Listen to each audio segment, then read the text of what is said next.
Hi guys, first time మేమైతే పావు bhaji try చేస్తున్నాం. అది కూడా ఎందుకో తెలుసా? ఏదో ఇంటర్వ్యూలో నాని గారు చెప్పారంట పావు బాజీ బాగుంటుందని చెప్పి, అది కూడా ముంబైలో. అక్కడికి వెళ్ళడానికి ఇప్పుడు టైం లేదు కాబట్టి హైదరాబాద్లోనే ట్రై చేద్దాం అనుకున్నాం. ఇంకా మేకింగ్ ప్రాసెస్కి వస్తే ఏదో మసాలాలు ఏవేవో వేసేశారు. ఇంకా బన్ని మిడిల్లోకి కట్ చేసేసి ఆ మసాలా మొత్తం స్టిక్ అయ్యేటట్టుగా ప్లేస్ చేసేసారు. ఆ బన్నని 360 డిగ్రీస్లో ఆ మసాలా అంటించడం కోసం ఆయన ఎంత కష్టపడ్డాడంటే ఆయన చేతులతో. ఇంత దారుణంగా చూసిన తర్వాత ఎవడైనా తింటాడా? అసలు మనిషి నాకు తింటాడా? కానీ మేము తింటాం. ఎందుకంటే మేము ఆల్రెడీ డబ్బులు కట్టేసాం, డబ్బులు ఊరికే రావు కాబట్టి.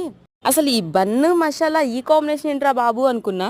సర్లే, ఎవరైనా ట్రై చేసిన తర్వాత మనం కూడా ట్రై చేద్దామని చెప్పి చాలాసేపు వెయిట్ చేశాను. ఇంకా టేస్ట్ చేసి మా ఫ్రెండ్ బాగుంది అనేసరికి ట్రై చేయాలా వద్దా అని చెప్పి ఆలోచించి ఏదైతే అదేంది అని చెప్పి టేస్ట్ చేసేసాను. ఒక ముక్క తినేసరికి టేస్టీగా అనిపించింది. ఇంకా ముగ్గురం ఎగబడ్డాం అనమాట దాని మీద. ఇంత కాస్ట్కి అది వర్త అంటే వర్తనే అనుకోవాలి. కానీ ఆ ఒక్క పావు బజ్జీ 4 మెంబర్స్కి సరిపోదు కాబట్టి బజ్జీస్ ఆర్డర్ పెట్టాము. ఇదేదో ఢిల్లీ అప్పడమంట వేయించేసి కారం వేసి ఇచ్చేశాడు. దీన్ని తినడం కన్నా పడేయడమే ఎక్కువైంది, పట్టుకుంటేనే కింద పడిపోతుంది. అదండి మ్యాటరు.